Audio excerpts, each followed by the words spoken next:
Hello అండి, welcome to flavours of our kitchen.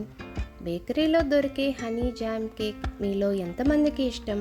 వెన్నెలా కరిగిపోయేలా ఉండే ఈ eggless soft and tasty cake ఇంట్లోనే చాలా ఈజీగా ప్రిపేర్ చేసుకోవచ్చు. దీనికోసం ముందుగా 3/4 కప్పు చిలికిన పెరుగు, 1 కప్పు పంచదార, 3/4 cup oil, 1 teaspoon vanilla essence వేసి ఒక 5 నిమిషాలు పంచదార కరిగే వరకు మిక్స్ చేసుకోవాలి.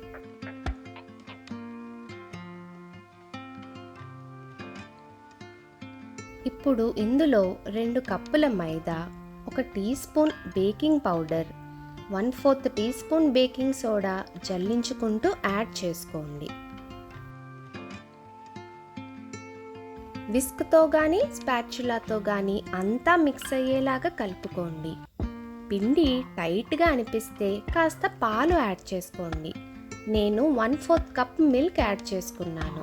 పాలు పెరుగు కూడా 2 రూమ్ టెంపరేచర్లో మాత్రమే ఉండాలి. మీరు బేక్ చేసుకుందామని అనుకునే మౌల్డ్కి కాస్త బటర్ అప్లై చేసి పార్చ్మెంట్ పేపర్తో లైన్ చేసుకోండి. మీ దగ్గర పార్చ్మెంట్ పేపర్ లేకపోతే మైదా పిండితో అయినా డస్టింగ్ చేసుకోవచ్చు. ఇప్పుడు మనం రెడీ చేసి పెట్టుకున్న బ్యాటర్ని మౌల్డ్లోకి యాడ్ చేసి ఎయిర్ బబుల్స్ రిమూవ్ చేయడానికి ఒక 3 సార్లు మౌల్డ్ని ట్యాప్ చేసుకోవాలి. ట్యాపింగ్ అంటే ఏం లేదు, మౌల్డ్ని పైకి కిందకి పడేయడమే. చిన్న డిస్టెన్స్ నుంచి 3 సార్లు. స్టవ్ మీద కానీ ఒకవేళ ఓవెన్లో అయితే 180 డిగ్రీ సెంటీగ్రేడ్లో 35 మినిట్స్ బేక్ చేసుకోండి. అవన్నీ ప్రీహీట్ చేసుకోవడం మర్చిపోకండి. బేక్ అయిన తర్వాత టూత్ పిక్తో ఇలా గుచ్చితే డ్రైగా వచ్చేయాలి. పూర్తిగా చల్లారింది అన్నప్పుడు డీమౌల్డ్ చేసుకోవాలి. ఒక టూత్ పిక్తో కేక్ పైన ఇలాగా హోల్స్ పెట్టుకోండి.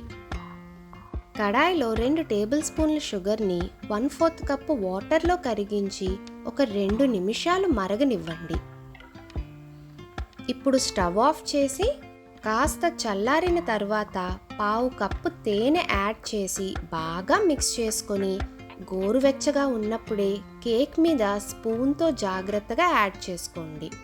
ఒక థిక్ లేయర్ లాగా అప్లై చేసుకొని 5 మినిట్స్ ఆగి మళ్ళీ ఇంకొక లేయర్లో సిరప్ని అప్లై చేసుకోండి.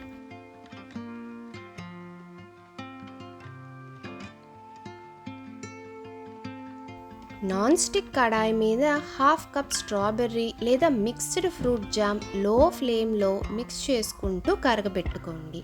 ఇలా కరిగిన జామ్ని ఒక థిక్ లేయర్ లాగా కేక్ మీద అప్లై చేసుకోవాలి. చల్లారక ముందే అప్లై చేయండి, ఎందుకంటే చల్లారితే మళ్ళీ జామ్ థికెన్ అయిపోతుంది. ఇప్పుడు దీని మీద డెసికేటెడ్ కోకోనట్ అంటే ఎండు కొబ్బరి పొడి స్ప్రింకిల్ చేసి సర్వ్ చేసుకుంటే మన Iyengar bakery style honey jam cake ready అయిపోయింది. రెసిపీ తప్పకుండా ట్రై చేయండి.